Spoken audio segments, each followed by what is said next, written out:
Welcome back to A Scottish Castle a Day, brought to you by bagtownclans.com. I'm your host, Colin MacDonald, and today we journey to the picturesque banks of the River Aire to explore the fascinating history of Auchencruive House, a grand estate located just outside the town of Ayr in South Ayrshire. Although not a traditional medieval fortress like some of the other castles we've covered, Auchencruive has its own unique charm and importance, especially for those interested in Scotland's evolution from feudalism into the more modern era of agricultural and economic growth. Auchencruive House, which also bears the name Oswald Hall, was built in the 18th century, but its origins stretch far further back. The estate has passed through the hands of several prominent families, starting with the Wallaces of Riccarton before landing with the Cathcarts in 1374. However, it's the story of its 18th century development by Richard Oswald, a merchant and political figure of considerable repute, that truly defines the estate's lasting legacy. Nestled on the north bank of the River Aire, Auchencruive House was constructed on the site of an earlier mansion. The earliest record of a house on the estate dates back to 1532, when a tower house stood here, typical of the fortified homes built during Scotland's turbulent times. By the mid-18th century, the estate was sold to Richard Oswald, a figure who, though lesser known in some circles, played a key role in shaping modern history. Oswald was not only a successful merchant, but also a diplomat, responsible for negotiating the Treaty of Paris in 1783, which ended the American Revolutionary War and formally recognized the independence of the United States. But before we get to Oswald's political career, let's take a step back and admire the architectural elegance of Auchencruive. After purchasing the estate in 1764, Richard Oswald commissioned Robert Adam, one of Scotland's most distinguished architects, to design the interior of the house. While Oswald slightly modified Adam's initial vision for the exterior, Adam's intricate work on the house's interior was carried out as planned.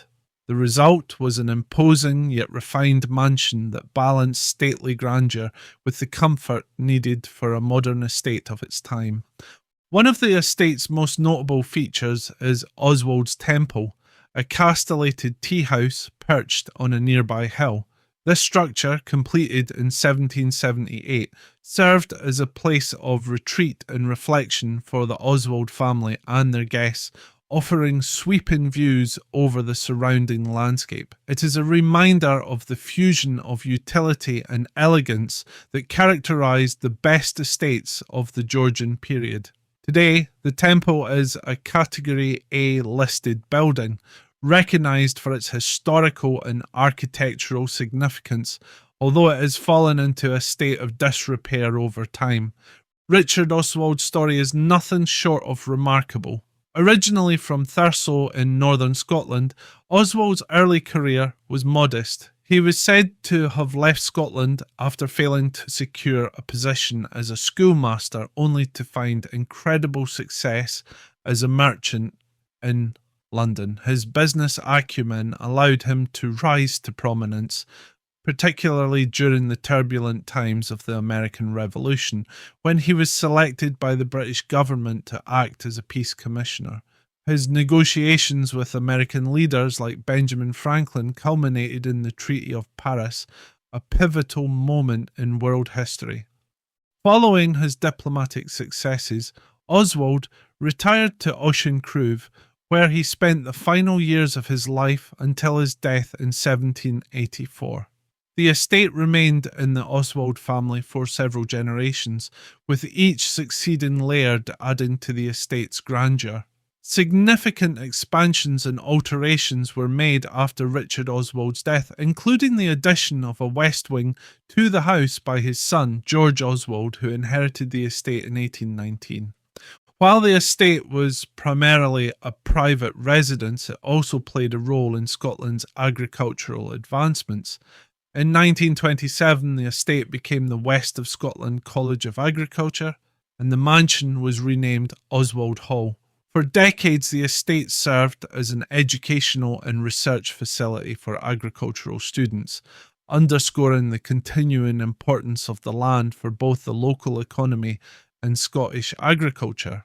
However, as the 21st century began, the fate of Auchencruive once again shifted.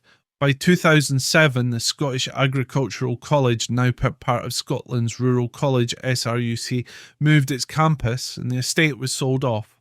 Proposals for redevelopment included plans to transform Oswald Hall into a hotel and conference centre with Oswald's Temple as part of the accommodations. Though plans were approved, financial realities led to a different outcome, and in 2012 the hall was sold to biotech company Neogen Europe, which now uses it as its corporate offices. Even as it has moved into new hands, Auchencruive remains a cherished piece of Scottish heritage. In 2020, the house was restored to its original name of Auchencruive House, a nod to the estate's long and storied past.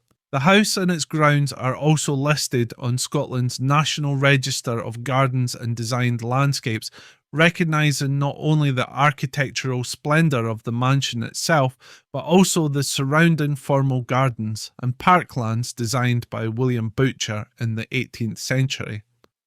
From its beginnings as a medieval tower house, through its role in one of the most significant diplomatic events of the 18th century, to its modern incarnation as a biotech headquarters, Auchencruive has continually evolved. Its history is a microcosm of the broader currents of Scottish history, from feudalism and agricultural innovation to diplomacy and economic change. Thank you for joining us on this episode of A Scottish Castle a Day. We hope you've enjoyed exploring the history of Auchencruive House with us. Be sure to tune in tomorrow as we uncover the stories behind another of Scotland's grand estates. I'm Colin MacDonald, and as always, Slan Go Foil.